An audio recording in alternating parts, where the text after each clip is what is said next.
welcome you to Ideas with Diane, the podcast.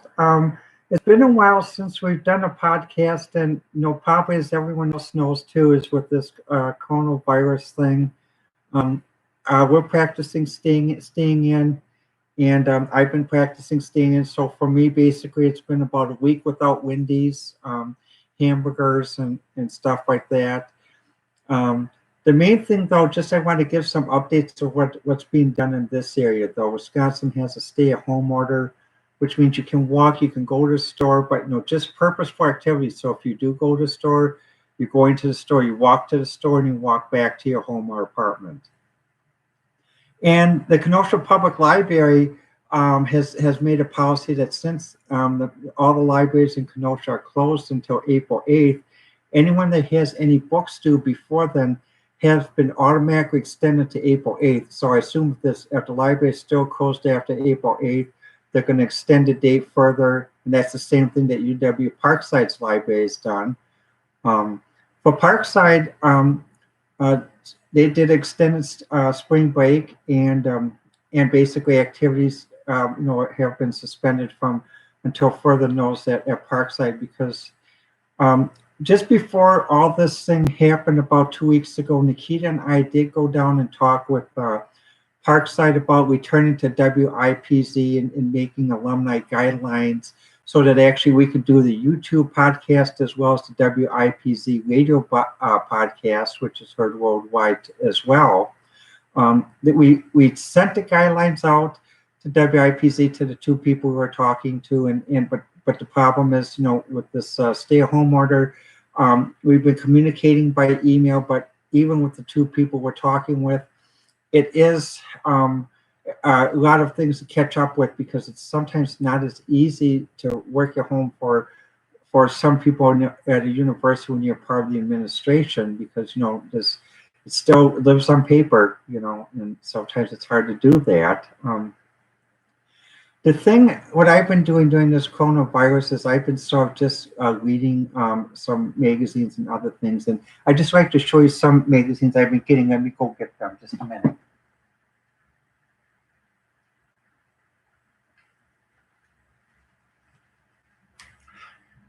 One magazine actually I've been reading is the current magazine Vogue regarding the fashion, and also Harper's as well. In addition to the fashions, but also the articles. One thing I do like, though, is basically with both magazines, they're honoring women who've done magnificent things, young women who've done. But I do like the criteria that they set, that the women that they're honoring have to be at least 18 years old. I know it seems like a little bit old-fashioned, but part of the reason for this is because is to make sure that basically the people that they're honoring are their own persons, that they're not being manipulated into this, not being forced into this, that they actually they are adults and they're making their own decisions. Because if you're 18, if you're old enough to serve in the military, you're an adult.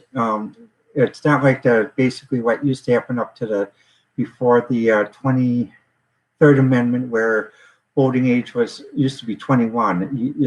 You could be drafted at 18, but you couldn't vote till you're 21.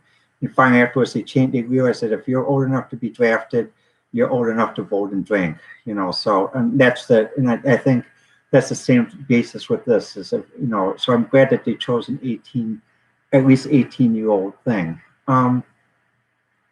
Other things I've been doing is I've been watching some movies on Netflix. I watched one movie last night, which is called Freud, Freud, about Sigmund Freud in his early years when he was starting as a neurologist. And it's a German series. It's dubbed in English because it does make it easier for me, even though I know some German, but it does make it easier for us in the U.S. because there are many wonderful international series that are shown on Netflix. Another one was Always a Witch, which I think in Espanol is Y Siempre Brujo, and that's a wonderful series that takes place at the University of Caracas in Columbia in that though. Very, very wonderful series. And it's nice to have the English dubbing because basically it does help me understand the story, even though, again, I know multiple languages. I haven't practiced them in many years. And due to disability I have trouble sometimes understanding spoken, um, you know, languages other than English. That's why I prefer basically having the dubbing, and then I can read the subtext if I need to the sub dubbing and that. So that's but the thing is, it's important to try to just keep informed with the news. But it's something like my parents mentioned to me how they survived the Great Depression, though. It's nice to be informed with the news, but please don't overload yourself. I mean, like yesterday, Governor Evers in Wisconsin was on TV for 3 hours. I mean, that's wonderful. And I listened to a town hall on by a cell phone from Brian Stiles, who's the first district congressman where I live in Wisconsin, in southeastern Wisconsin, for an hour in that though. But the point is, give yourself time to also, do some things. Watch a movie. Do some. If you like to write. If you like to read. But make room for some physical activities too, because basically, the worst thing is, if you sit inside all the time and just gonna sit on the sofa, you will put on the pounds. Mine are starting to go down. So I'm getting back to my summer weight from my winter weight. And that though, and also try to talk with friends. That like today, basically, I talked with quite a few friends by phone. Nat, Nikita. You may notice that Nikita and Lon and Matt are not here today. Part of the problem is basically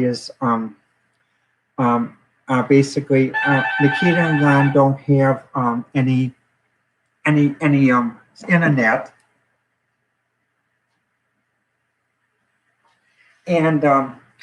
And basically also Matt doesn't as well, so that's why we did a lot of it from the library, and I'd bring equipment over to the library. So the main thing I just wanted to say is, just make sure you don't watch too much news. Just watch enough. I watch like about an hour a day. I normally watch the news hour and then about 15 minutes of local news.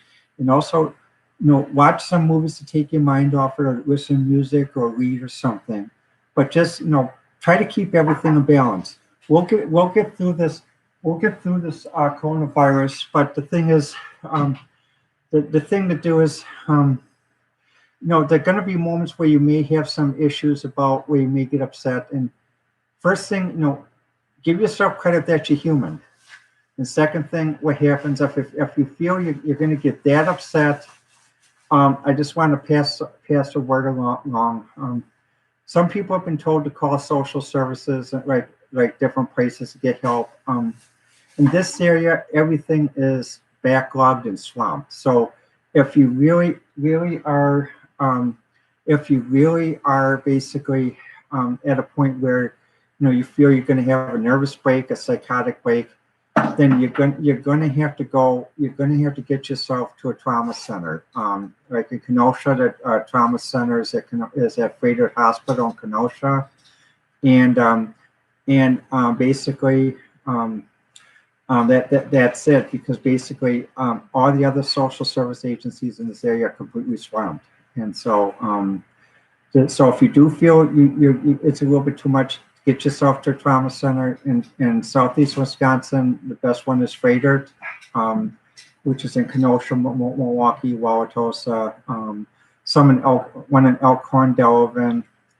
However, the way to avoid all this is just try not to watch too much news, maybe an hour at the most, and do things you like to do. Talk with friends over the phone, talk with friends over internet, Skype, and just do that. But and finally, I just want to mention, I just heard on the news that basically like YouTube, due to high internet usage, is going to go to standard definition. So if you're watching videos and your videos seem like not really super high resolution, don't freak out. YouTube's doing this so they can service as many people watching and staying at home like that to help support the stay at home orders. So you'll still be able to enjoy the videos. You still will get good sound, but You may get some jaggies, but don't freak out. It's just basically a way to accommodate everyone. So basically, we can keep the internet systems up.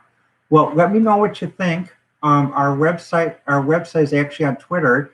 Ideas with Diana, IDEASWITHDIANA, and hopefully soon we'll be able to have the whole group together and get back to a group podcast. But until then, I'll be doing a regular weekly podcast. I'm not sure of the time, but just take a look at the channel and you'll see which ones are there. Well, thanks again, and I'll talk with you next time.